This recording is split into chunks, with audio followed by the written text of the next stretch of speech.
we know ourselves and each other and our brand and what we stand for by now, that ultimately at the end of the day, sure, you're going to have dollars and cents choices, but if you have the luxury of making a choice based on, does this feel true to us, that's always going to prevail. Sit back and grab a glass. It's Wine Talks with Paul K. Hey, welcome to Wine Talks with Paul K. And we are in studio today, beautiful Southern California, about to have a conversation with Stephen and Jennifer McPherson of the Promise Winery. Introductions in just a second. Yes, I am the guy that tasted 100,000 wine in his career and sold 17 million bottles all by myself. But not why we're here. Here to have a conversation with Stephen and Jennifer. Welcome to the show. Thank you so much for having us. You call yourself co-founders. I mean, yeah, we really started it together and have been running it together. You know, we've stayed small over 20 years. It's us and 3 employees. So. I can't believe it's been 20 years. And thank you for the visit there, by the way. It was pretty amazing perspective on the wine trade in Napa, which is in a little bit of turmoil right now with, prices trying to hold your prices, but the industry sort of in a dip. Yeah, and absolutely. Here's this full-on, or I'm going to call it organic experience at the Promise Winery. And everybody's going to say, what's the promise mean? That's certainly a question, and I understand that this was... Yeah. Tell me the story. You want to start with that? Yeah. Go ahead, then. Well, Steve was pretty successful in the entertainment business, but I could see that his spirit was dwindling and just being sucked dry. And every time we would go to Napa Valley, which was frequently, I would say at least 3 times a year, 4 times a year, he was a different person. He was more alive. He was himself. He was truly just connected. And I said, one day, Steve, this needs to be in our lives forever. So promise me you're going to pursue your real passion, and you're going to keep dreaming, and you're going to promise yourself and us that you're going to have this. We're going to do this.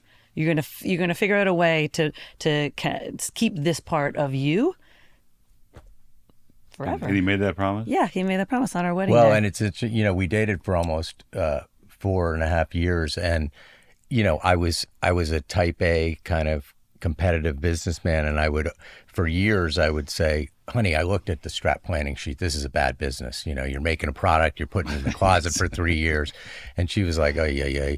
And it took all that time, I think, for me to really see that she was right. And, the promise was really on the eve of our wedding, that weekend.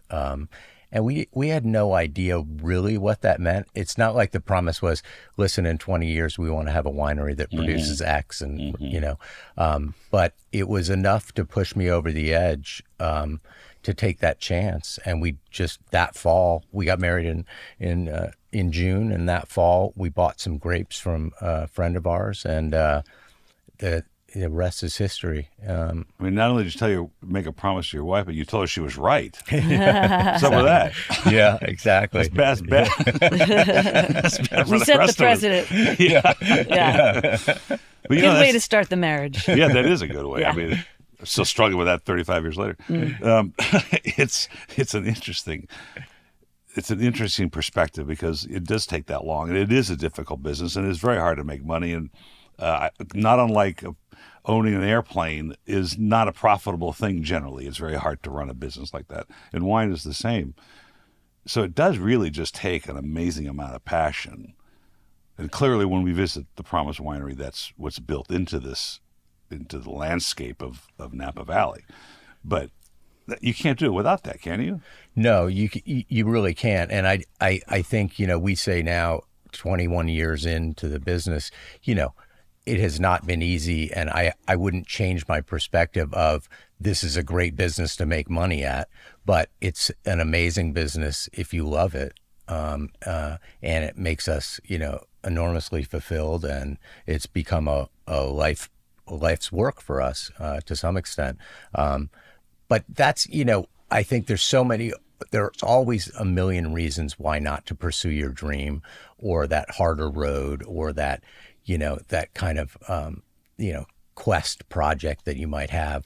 And I think, that's who I was, for 4.5 years. And then once you get into it, if you face problems, you face drought, you face recession, you face, mountain lions eating your goats, The usual stuff. you get through it. Whereas, if you don't love it, then, dealing with, something that it is really problematic and challenging in a business, if you're not invested and love that business, it's really hard. It's really hard to do, but every morning I walk on the beach when I'm at Hermosa. We walk all the way to Manhattan Pier, come back, and it's 3 miles, and I go in the water. Promised myself I would do that. But the night before, we'd watch La La Land, which I think is a great movie. Great movie, yeah. My wife loves musicals, so But really, I came away again, and I just love the end of it. And it's controversial. People will always argue about what it meant. But when you're chasing your dreams, you at any age, at any time in your life, if you have that chance, and I did this sort of Instagram thing, I said, you got to chase them. I'm chasing one right now. This podcast is chasing something to do with wine and tell the stories of the wine business, because there's so many. Your story is one of them. The passion it takes to do this is purely required. And the question is why? And I'm not expecting an answer necessarily, but why did you light up when you showed up in Napa Valley? And why did you notice that? And what is it about wine that makes you do this? Is it some kind of connection to the earth, some kind of soulful, and there's maybe no answer. Yeah. I think for me, it's a lot of things with my entire life put together. I was fortunate when I was 10 years old, my dad became the headmaster of the American School of Paris. So it was life-changing. We moved there, and I lived grade school and high school there. And it was 1976, so it was just after the French tasting. My dad was taking classes at Spurrier's place. Really? Wow. Yeah, so wine became part of, who we were. And they just both my parents just loved France and Europe. So we never came back for visits until each kid got one visit for college choices. But then secondarily, I was playing soccer in the French leagues and at school. And so I was never home for dinner. So my mom at about age 13 was like, listen, I'm not cooking 2 meals a day for the family. So let me show you how to cook basic things. And I just fell in love with it. And ever since I was 13, I've loved to cook, and you fantasize about being a chef and just love restaurants and all that. And so it kind of it kind of started back then, and then it's just kind of continued to roll forward. I mean, I went to college and we only drank beer, but kind of immediately after college, when I started to make just a little money, I started to collect a few bottles here and there, and it just became like it was a passion, and it is a passion. And, then when you get involved in it, you get even more deeply involved in it, and you become a farmer, and you become, a viticulturist. Pig purveyor. Yeah, Yes, exactly. That's an interesting leap from an American lifestyle to living in Paris, and particularly in 1976. I had Steven Spurrier on the show before he passed away. Before. Oh, cool. We met him once in Naples. Friend of a friend. Really nice guy. Then I went into Cave de Madeleine in that district, and she goes, "This is not the same one that you think it is." I'm like, "Oh, what a bummer! I thought I was taking piece of history here." But culturally, wine was in the 70s, right when this picture was taken, 1975. Jim Barrett used to come into the store, and in fact, when he won the judgment, he came in and said, "Would you mind?" He actually asked my father to carry the wines because everybody's asking for donations. Yeah. And he said, "Just go down to PB Liquor." But what an amazing time for the wine trade. And is there a chasm between that lifestyle that you witnessed in Paris and going to school in Paris to what you felt like you'd experienced as an American kid? Like, did you Before feel like, then? Yeah.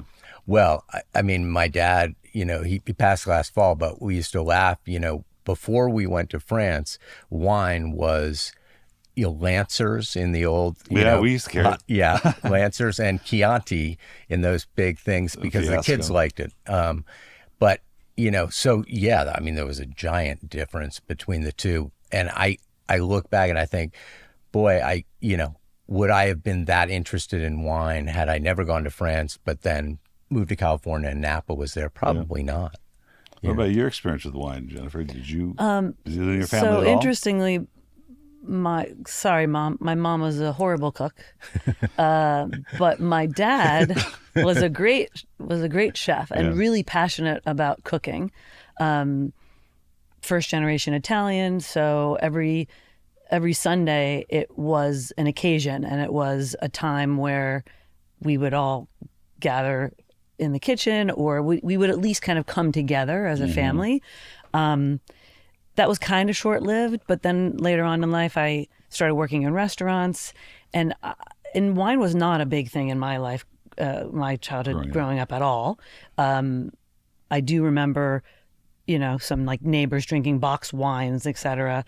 And I remember certain, I looking up to a certain neighbor, the fact that she had a Chablis. I was very interested. Like, what's Chablis? Gallo Chablis or regular Chablis? Probably Gallo Chablis. I mean, it's, New Jersey. I'm not a lot offered that. But I remember when my dad came home, just like he would come home with records, or he would come home with books, or he'd say, hey, you need to watch this movie. He started coming home with wine. And, when my dad did something, I just perked up a little bit. So that was my first interest. And then the restaurants. And then I finally got an upscale waitressing job where gave you the chef's meal ahead of time and the wine pairings that went with it. Wow. So that was when I was a student at NYU and other jobs. Which is a hotbed of food and... Yeah. And I also, when I was pursuing a career in theater during my NYU days, I also temped at Goldman Sachs. And a lot of those, they're mostly gentlemen at the time, were all into wine. And I remember helping plan trips for them, and just these little pockets of interest all started coming together at once. And that was my early 20s. And it was a curiosity. It was something that I wanted to learn more about. And so when Steve and I met in, 2000? Yep. That was my mid to 20s, late 20s. He was more, he's a little older than me, so he's got a couple of years ahead of experience. All right, now we'll just leave that. And so we started, he started teaching me more, and we were tasting more together, and my love for wine grew with our relationship. But I almost killed the relationship early on because I went over to her apartment, and there was a wine spectator on the coffee table, and just an idiot guy. I go like, whose is this? As if it couldn't possibly be hers. Oh, you and she's like, mine? It's mine, idiot. Comma. Yeah.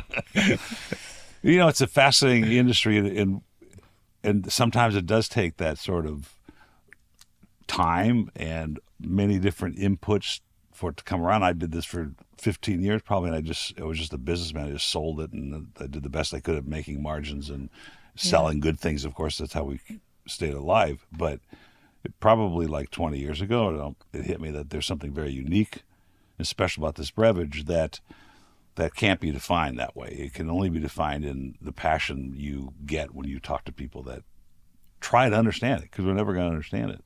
Yeah. Go ahead. We were recently in Burgundy, and we were meeting with this particular winemaker, and his English was great, actually. And by the third time he mentioned the word emotion, the light bulb kind of went off, and I was like, of course, this is why we're all in this business. He kept saying like, my wines express emotion. Right. And I was thinking, well, all great wine, if you taste a great wine, and everybody's great wine is different, but when you open it, when you taste it, you feel something. And we're in the business of feeling. Right. We're striving to produce a product that excites people, that moves people, that awakens people, that brings joy and appreciation and connection. And how do you not want to be a part of that? It's such an undefinable piece of what wine is. All those wines behind you, all the wines my dad sold, it doesn't come from 19 Crimes and Apothic Red, and that's fine. We need those wines to get entry into the industry, so people do. But my typical premise is every generation, at different points of the generation, the baby boomers were probably into wine before the millennials are, though my millennials at my home drink plenty, and my depletion's much faster than I expected it to be.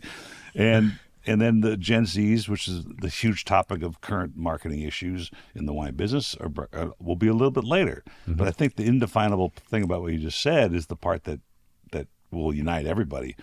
I was just at a tasting. You know, heard of Duclos, which is a Christian Moex distributor in L.A., and they have a lot of Bordeaux tastings. 12 people get invited every time, and he poured a Barsac Chateau Coutet. This was only a couple of weeks ago, and that was the word I used. I looked at the presenter. I said, "This is the most emotional wine I've smelled in years, and who knows why?" He goes, he completely agreed. He goes, "The previous vintage was not like this." Mm. And then the guy next to me hits me with, he goes, "Right," because of whatever it was that just jumped out of the glass and made your brain go spinning in different directions and that's the part that's really. Isn't that fantastic when you have that kind of a moment? That's the connector. Wine. Yeah, absolutely. And how do we tell everybody about this? How do you guys go about with the Promise expressing that passion to the public? I think it's a challenge. One of the reasons that, we have stayed small and aren't in distribution is because ideally you want to make some money. Because you can't do it the other way. We'd like the experience of introduction to Promise to be the one that you had, where you come and you spend, a couple hours and you're really being introduced not only to the wine itself, but the story behind the wine, the why are you doing it, who are the people behind it, and when it's on a list at a restaurant or a hotel or liquor store, it's another bottle on the shelf. Mm-hmm. And so I think that it is a challenge. We talk about it all the time. I think that, my hope, going back a little bit to this new generation, one of the things that I hear about them that I love is the idea that they're interested in wine, but they want to know more than just like, oh, it's false scarcity or it's the most expensive wine. They want to, like, who's behind the wine? Mm-hmm. Why is these people making the wine? Mm-hmm. What's this grape? What does that mean? What is the story behind it? So, I'm hopeful that will actually lead to a deeper connection to wine. I know everyone, gets worried about kind of the sober curious, generation and all that. But yeah, I think that's part of the challenge of how do you introduce and sell wine to people in a personal way and convey that connection. I would add to that because our brand is so personal, we do kind of lead you to that emotional place with the names of our wines. Mm-hmm. If you that's true. Yes, that's true. And we did that very purposefully because we want to. We as a couple always want to keep ourselves, remind ourselves of what we're here on this planet to do. Experience joy, live a life of gratitude, have intention, be in love. Yes. Share love, give love. I mean, I always tell my kids, like, keep your heart open.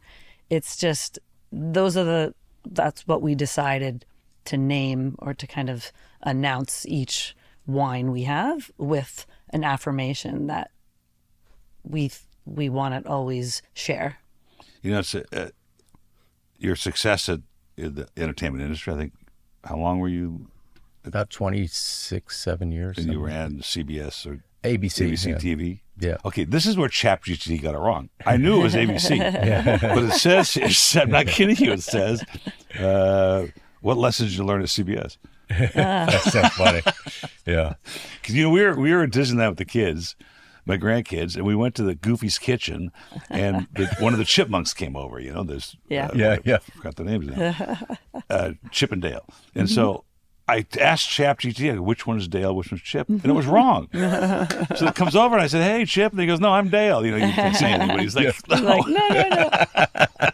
Yeah. But 25 years in an industry like that, that's so fast paced and so much pressure and so much going on, that this must be an amazing departure from that. But did you bring, were there lessons to come over from corporate America into Good question. managing a winery? I mean, to be honest, the first lesson was not a good lesson. I mean, it wasn't a good lesson about the entertainment business. To me, one of the biggest, just right up front differences about the industries is the wine industry is unbelievably collaborative, and people are generally in it because they love it. The entertainment industry is unbelievably mean-spirited, cutthroat, and there's a lot of people who don't love the industry. They're just feeding off of other people who, you know, are actors or directors. And, you know, there's 8 layers of publicist and manager and agent and, you know, just taking money. And so for me, when we first, you know, started Promise, you know, people like Ann Colgan being, you know, unbelievably generous and nice and, you know, kind of helping us, Kerner Rumbauer, you know, it really was an awakening of like, oh, so you can be in a business that is not about, you know, beating the other person. Yeah, that's and interesting. That was the huge There's difference. so much generosity of spirit in the valley, especially in Napa Valley. It's so refreshing, and it's That's an interesting thought. It's a great community. I wonder if that's because every product, the honest wines are so uniquely different that the competition really is not about who makes the best wine. It's who's making the wine that expresses who they are, where they're from, and that you really don't butt heads. You might for the marketing dollar if you're on the shelf at Ralph's. You know, I don't know if you've been to Ralph's lately or Safeway, but there's a shelf talker and a thing on every single bottle. It's no unbelievable. way of understanding. A consumer has no chance to figure something out. Yeah. But in this case, like, you know, airtime and Nielsen ratings, all the things that you chase, all the metrics you chase in entertainment, it's cutthroat. Yeah. I want to be a star. I'm going to do everything I can to climb to the top. Performance. And there isn't climbing to the top in this It's industry. also so much. I mean, the entertainment business is so much about the dollar. Yeah, I right. mean, you know, people are in it just because the money is there. But I think you're right. I mean, wine, everybody's wine is different. And, you know, I think everyone is in it for, you know, their own good reason. And yeah, we've just been kind of so struck by not only the generosity of just in general, but like when bad things happen, when fires happen, when droughts happen, people literally giving, you know, fruit and giving barrels and giving winery space to other winemakers. And I think it goes around the world. We love to travel and we go to wine regions whenever we can. And there's a collaborative and camaraderie in Burgundy. There's one in Italy. There's, you know, there's true. something very different. Completely true. I tell people that we did sell 17 million bottles of wine here, and we did taste 100,000 wines every Tuesday. We tasted wines forever. And that credential was great for consumerism, but it's the credential of this podcast that we tell the stories, and I bring these people on the show like you, that when I travel to different parts of the wine region, how we are received. Like in the vineyard with Monsieur Clouet at Chevelron. Yeah. I mean, that would have never happened because I was selling $20 wines out of the Wine of the Month Club. Right. But because I'm part of the process to tell the stories and understand and show the public what's behind a good bottle of wine, it's become a different reception. Yeah, no, you're part of the love affair that we all have. Everybody in their own way has with this business. It's kind of interesting you're talking about the camaraderie, because if you listen to the old timers about the original Napa Valley Vintners Association, certainly there's camaraderie there. There's a woman named Joanne Dupuis. She's probably 96 now. Incredible lady. She was tapped by Spurrier to deliver the wines from Napa to Paris. There was no way to do that back then. It still isn't really. And so she put them in her suitcase because she was traveling with a tennis thing that she was doing. And she says it's very funny because this bottle of Freemark Abbey broke on the carousel, and there's this red wine dripping onto the thing. But the reason I brought that up was that there is a camaraderie there. And I'm dealing a lot with the Armenian wine industry right now, which is an incredible story because it's 6,000. We know it's 6,000 years old minimum because they found the winery that's 6,000 years old. And so, but it got stalled by socialism in the USSR. And so they're kind of like the newest, oldest wine region in the world, right? Yeah. Because now they finally have technology and they're making great wines, but they can't get along. And anybody that sat there from the industry will agree with me. So I'm not throwing anybody under the bus here, but they don't have that association, and they do look at it because we're Armenians and we're Middle Eastern merchants as competition. Interesting. And I don't think it changes the industry until there's some kind of camaraderie. There's some kind of relationship built amongst them to promote each other. Yeah. Because to promote the region. Right. Yeah. It's the same issue as it would be with Napa. The wines are going to be different. So you're really not going head to head. Because going out to the world with a new region and a new grape that no one's ever heard of is not going to be easy on your own, right? It's just not going to happen. Anyway, the move, what you did and what we did at the Promise. Let's talk about the winery for a second, because you treated my wife and I with an incredible experience with Beth. Getting there was a fun drive. It's not far from Silverado Trail. You just take a little trip up and you go into the mountains, and you end up in this really cool location with a beautiful facility and hospitality. And so much, I think, of wine is moving back to what is the experiential part of it. And we talked about it a little bit. The internet, it started with, I'll just give you a little history. The marketing of Wine Month Club started with a handshake at a show. My dad started this idea and I took it over. We grew because we shook hands with everybody that walked up. Anybody that joined this club, I had shaken their hand. There was no mail order really then. Cool. It was at a show. We went to the taste of, there was Festa Italia at 3rd Street Promenade. There was the Taste of the Garlic Festival. There was all these things going on. I did 75 shows a year. That's 1.5 a weekend. Wow. So, but the point was that was an experience for the people that shook our hands, right? They met the guy. I had salespeople too, but they did it. And then we got away from that with Groupon. Started this whole trend of things and the cheapest thing you can find, and right. And we had people taking advantage of our offers. It started that way, and then the internet came, and we were on in 1997. We started, and that changed the way consumerism is. And I think that there's been enough, not deceit, but enough problems with the crap that's being sold on the web, and the clubs that offer 12 bottles for $60 and free shipping. Right. That the consumer's gotten tired. And that we want to go back to that handshake and that experience. Well, like and a person behind the product. Yeah. I think what you're saying is there's hundreds and thousands of ways you can buy any kind of product over the internet. But I think you're onto something for us anyway, which is it takes away a lot of the experience of why we drink wine, which is to connect with people and to meet people and to build relationships. I remember Colonel Rumbauer said to me, when people come to Napa, everyone can go into a tasting room and they go, this is 37% Cabernet and it's 12% this and it's destemmed and this. And he was like, introduce yourself. Just say, hey, I'm Steve McPherson, and get talking. Yeah. And, you'll talk about the wine. It's the best part of the business. I mean, like you probably had that experience with Beth. It's like she's not in there selling wine. She's there to show you the place, show you the wines, hope you enjoy yourself, and understand what they're about. Do you think the trade self-propagates the aristocracy of the perceived aristocracy of wine by doing that, by going to a tasting room and have some person who's just learning talk about the bricks and the alcohol content and the.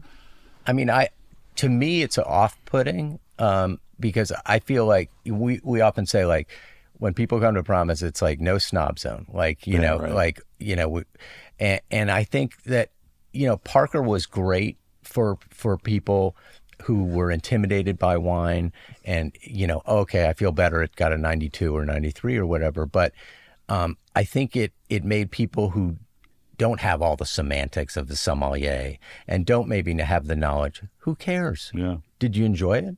You know, what wine do you like? It doesn't matter that it's so-and-so's pick. You know, it matters what you love. And so I love it when people come in and, you know, you'll have couples and, you know, one will like one of our wines and one will like another one. And I'm like, that's fantastic. Like, that's the way it should be. That's the way it should be, right? You know, it's not that one's the most expensive. So if you don't like that, then you're not knowledgeable. It's ridiculous. There's no right. Yeah.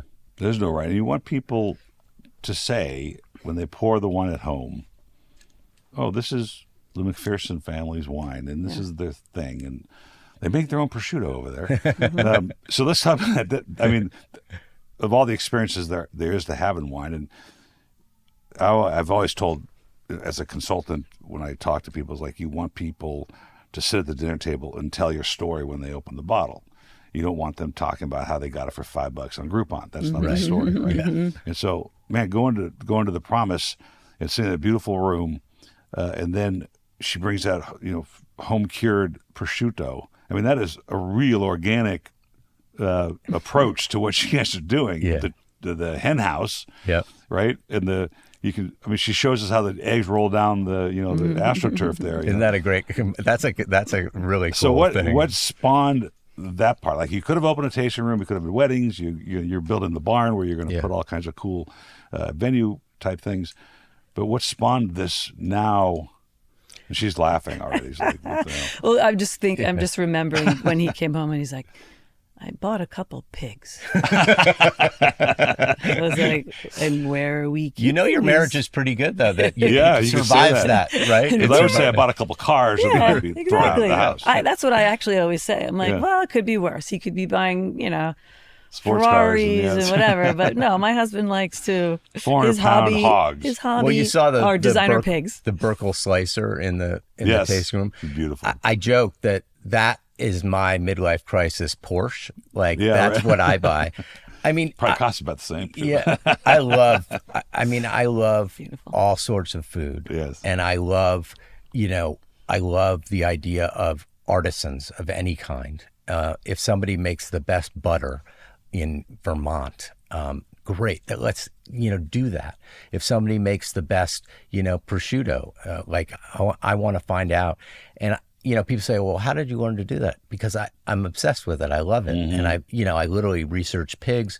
We originally had Ossabaw pigs, but we decided that the genetics just weren't the same. And then we got the Mangalitsa's. And then I was lucky enough when a herd of Iberians went belly up, I was able to get, 2 of those. But it's really just a passion. And, we do it with our prosciutto, the chickens, while our daughters will only let us use them on property for eggs, they're Bluefoot chickens, the poulet breast from France, and they're the best chicken in the world for meat.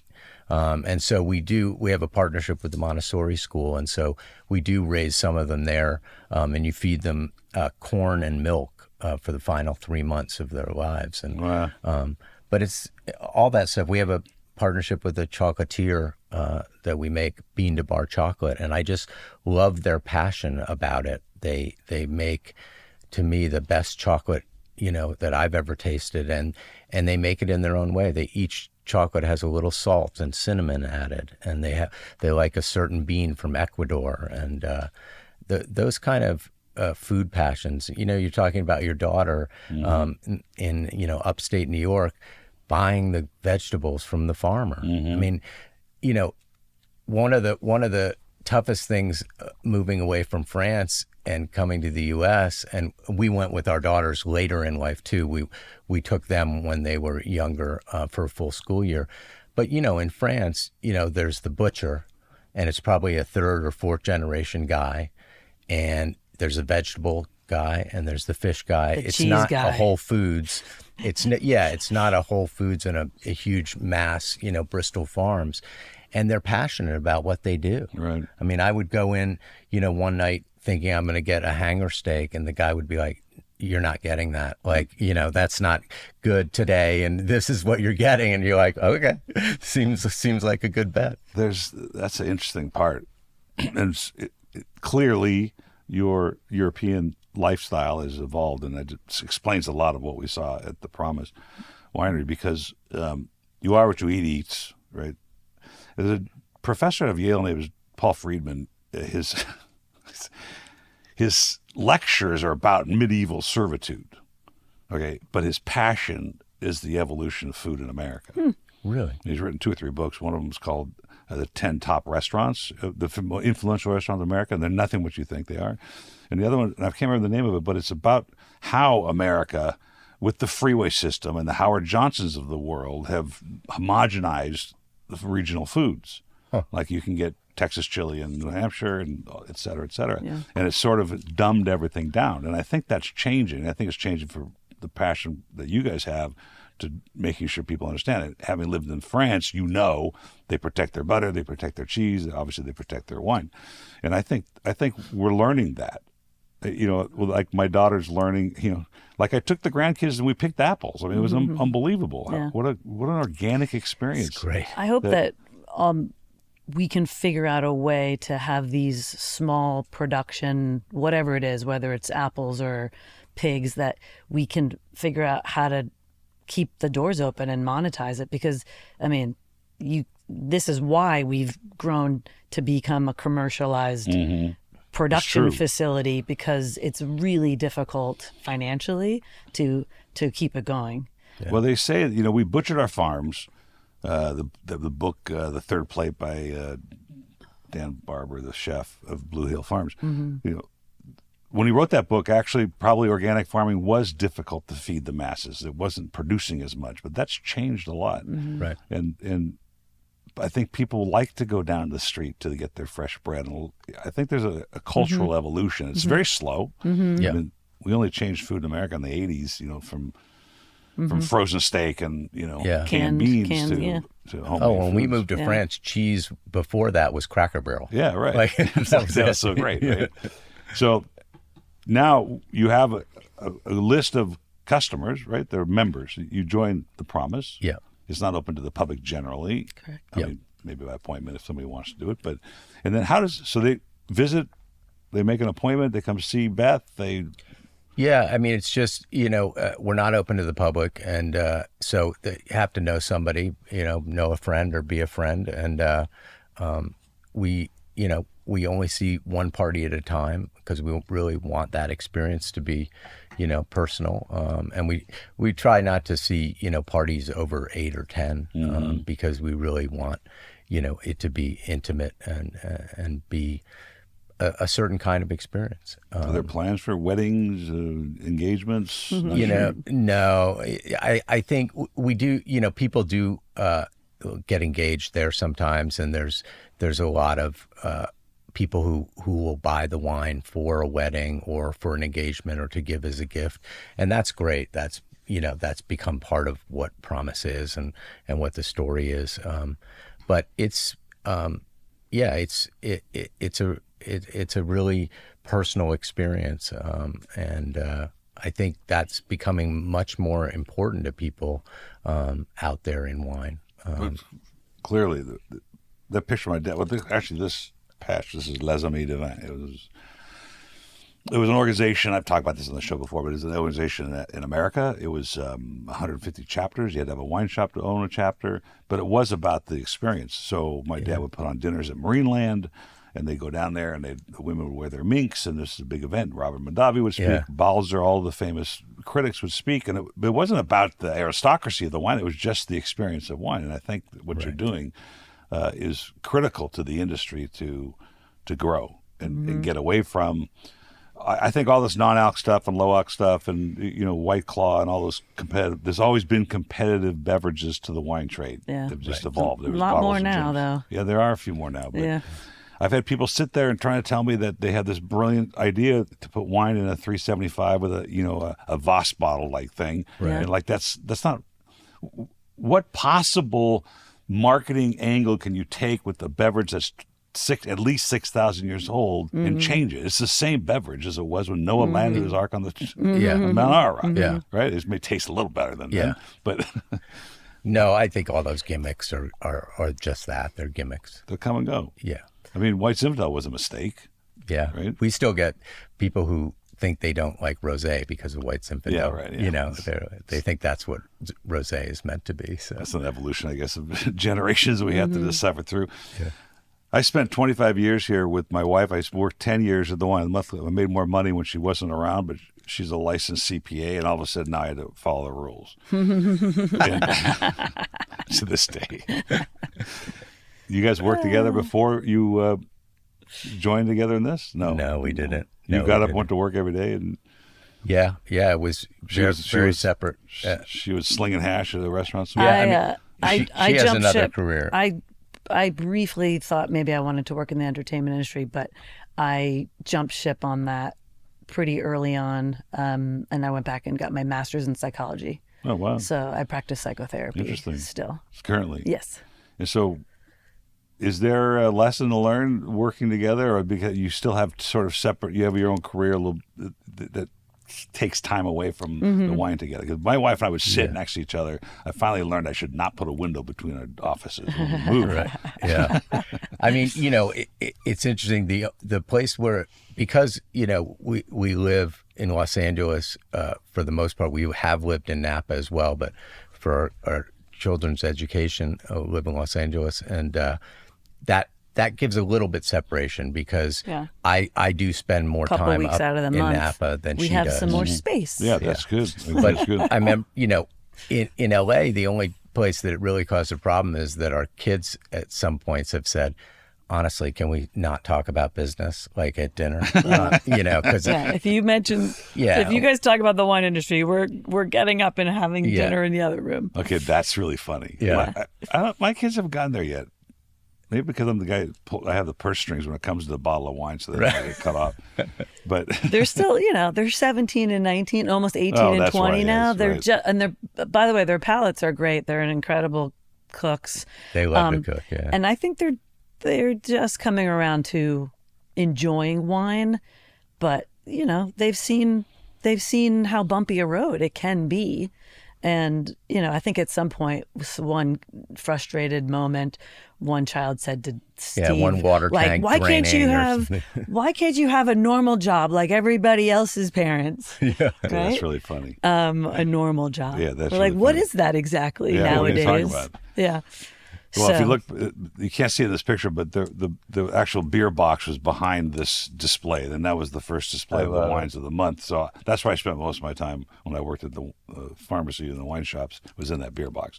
And then, but it's interesting. Maybe the timing of what you're doing, it coincides with the sort of the timing of when my dad started in the 70s and wine became popular and in America, the American culture. And now the experience coming back to wine is what we need to show the public, and that's what you guys are putting together. Your lips to God's ears to everybody. right. I mean, wine has gotten, I don't understand, now they're trying to medically substantiate why it's bad for you. The media has kind of seems to want to go after it a little bit.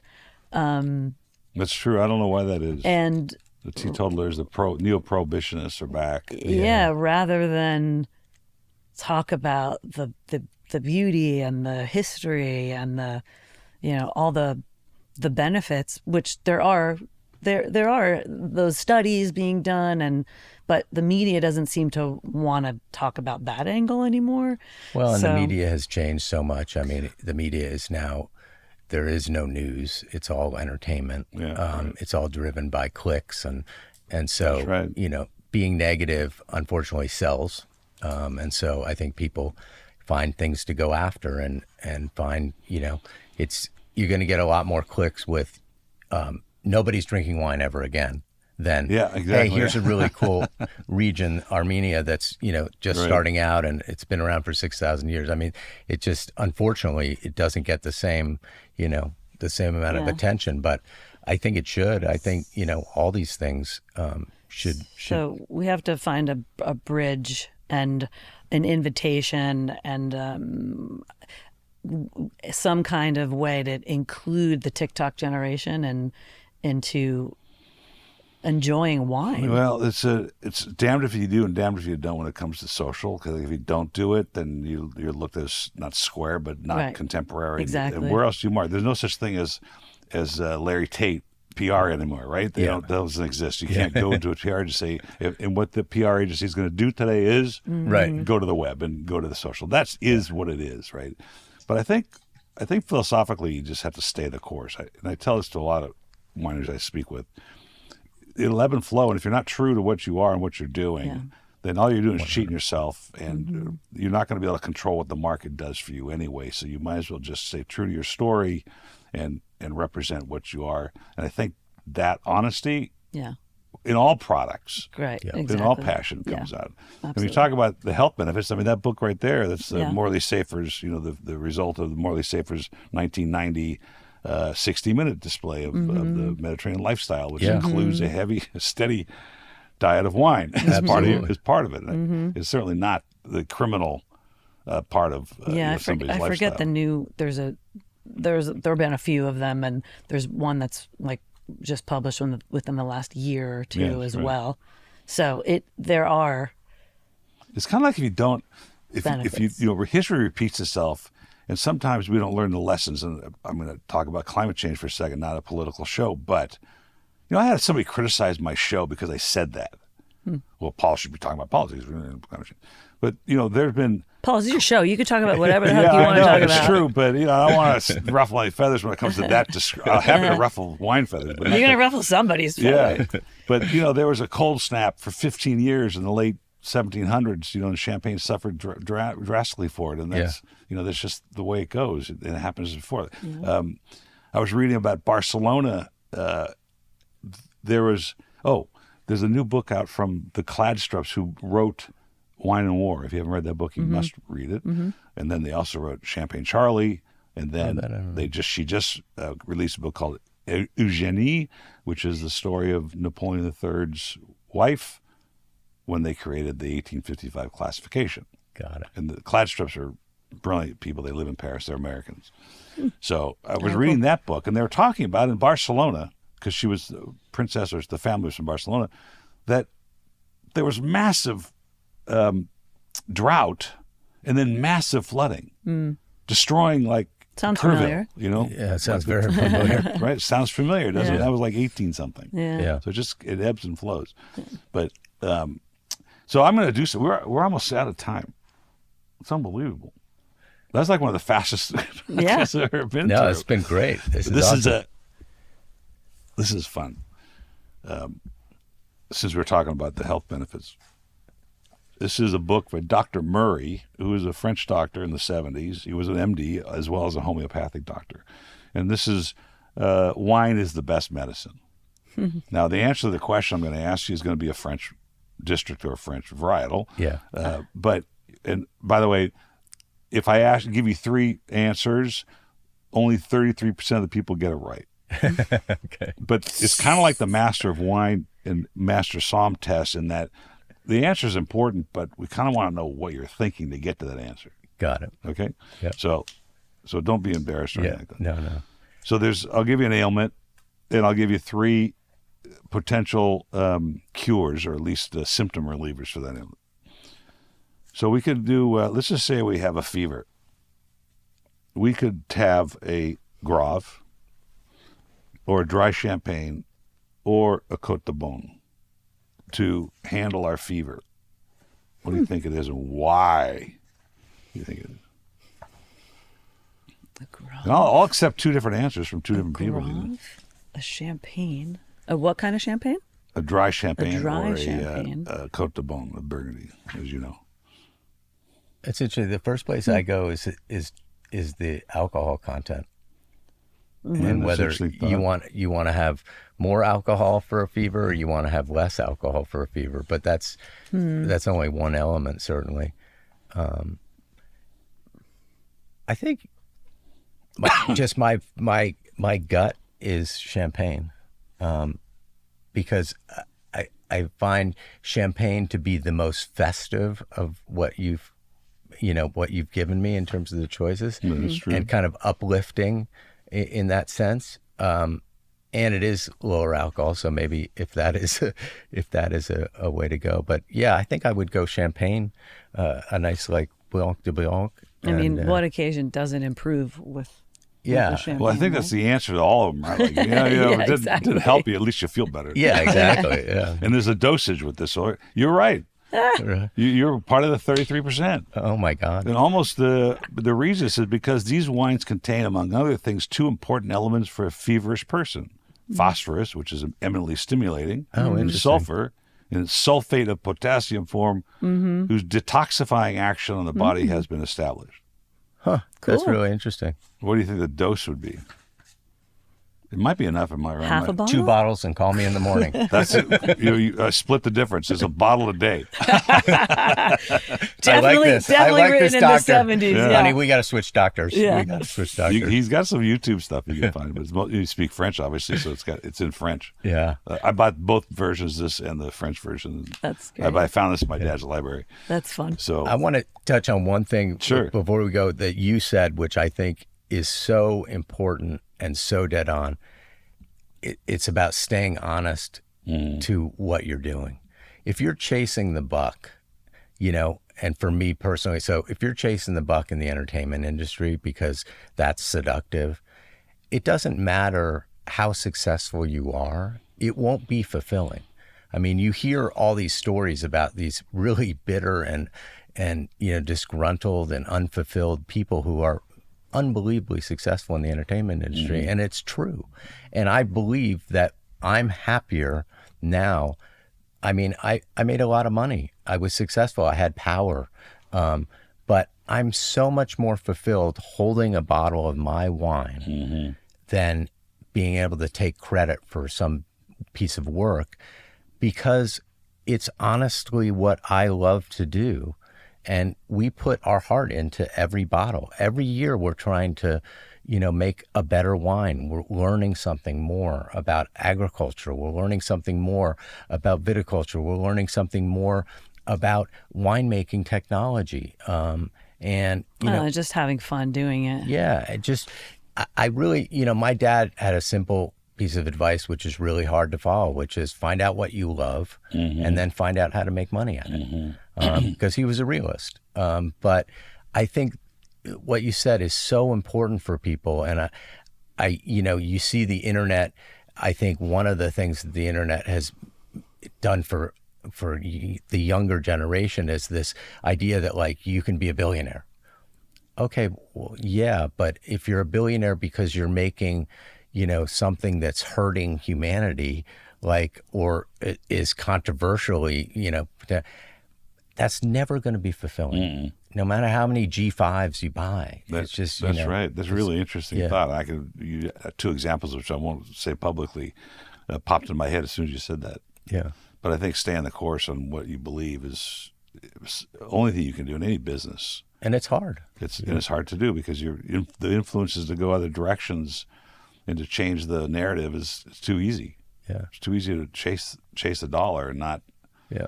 A lot has to do with particularly younger kids who see internet influencers. Who knows if those stories are real about what they do and how much they make. But if you chase being an influencer and not chase what you're influencing, Yeah.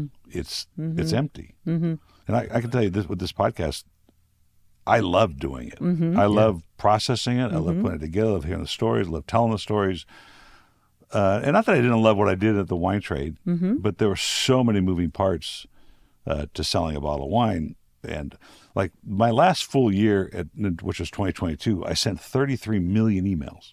Oh my God. Wow. And What? that would only produce enough sales that maybe selling 10 years earlier, a million emails would have produced twice as much, if not more sales than that, because of the way it's been diluted. 33 million. 33 million, which means I had to produce at least 300 pieces of content, 300 graphics, 300 promotion codes, 300 angles. How do you create 300 different ways to sell?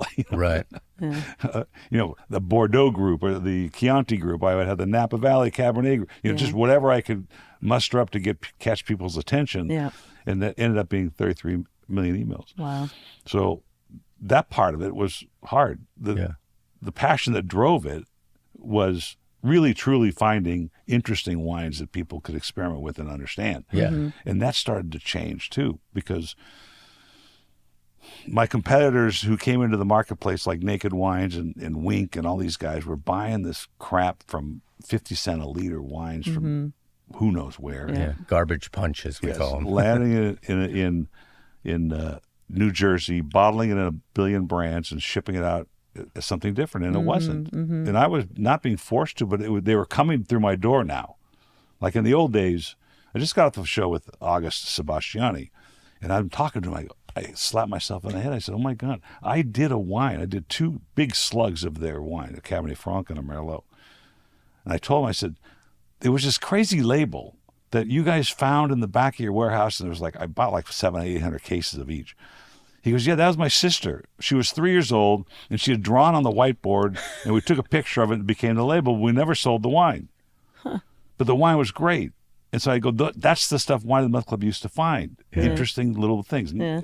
When it came bulk juice from Europe, and that's what I was getting for the price I could pay, that's when the passion died. Yeah. And it was You get away from what fun. you love. You get away from what you love. But the premise is still real. And the guy that bought it, they were already selling it. It's only been 2 years. Yeah. And it's not because they're making too much money. Yeah. Right? So. Yeah. No, it's tough. Yeah, it's tough. But you guys, so much fun to have a chance to hear your story. Thank and you. I'm sure we'll do it again one day because there's so much more absolutely. to talk about. Yeah. And, as it progresses, as you talked about, there's new influences. And one of the things I did want to talk about, maybe it'll just take 5 minutes, which is what is that? You have to make a lot of decisions when you do this, when it comes to packaging, experience, Beth, who knows what comes on your plate. There must be some overriding philosophy that you have the back of your head, default to, okay, I'm not sure what to do here, but because we represent an expression of time and place or whatever, this is what we're going to do. Is it a conscious thing? Well, that's a good word to use. Is it a conscious thing? Because I was going to say, it's at the end of the day, it's trusting our guts and what feels right. We've definitely kissed a couple frogs that we wish we didn't kiss. That's a good expression. But I think we know ourselves and each other and our brand and what we stand for by now, that the ultimately at the end of the day, sure, you're going to have dollars and cents choices, but if you have the luxury of making a choice based on, does this feel true to us, that's always going to prevail. Would you agree? And That's we good. I think we have always gone with, we're very meticulous, and we had the wine, our first bottles of wine, our 47 cases it was literally in the barrel for almost 2.5 years before we knew what the label would be. We knew it was going to be called Promise, but we didn't know it was going to be my wedding ring, which is what the circle represents. But the other thing I would say is people. It really, as she said, we've kissed a few frogs, but it's really about people. And I've been successful in Wall Street, in entertainment, in wine, when I'm in business with great people. And I think, after 21 years, I feel like, we have an amazing small team of people that we truly consider family. And it's not a cliche that we say that. I mean, Beth has to tell our story.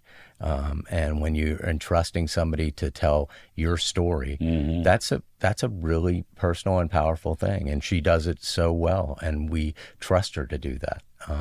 And our winemaker is a good friend and somebody who's an educator, and we chose him partly because of that. He makes world-class wine, but we want to learn, we want to talk, we want to walk the vineyards, we want to sit there in the dirt and spend time. And so I think if you get in business with great people, that's a big important step. Well, thanks again for being on the show, and we hope to see each other soon. Thanks, Thank you Paul. so much, Paul. This is amazing. Yeah. Cheers. Cheers.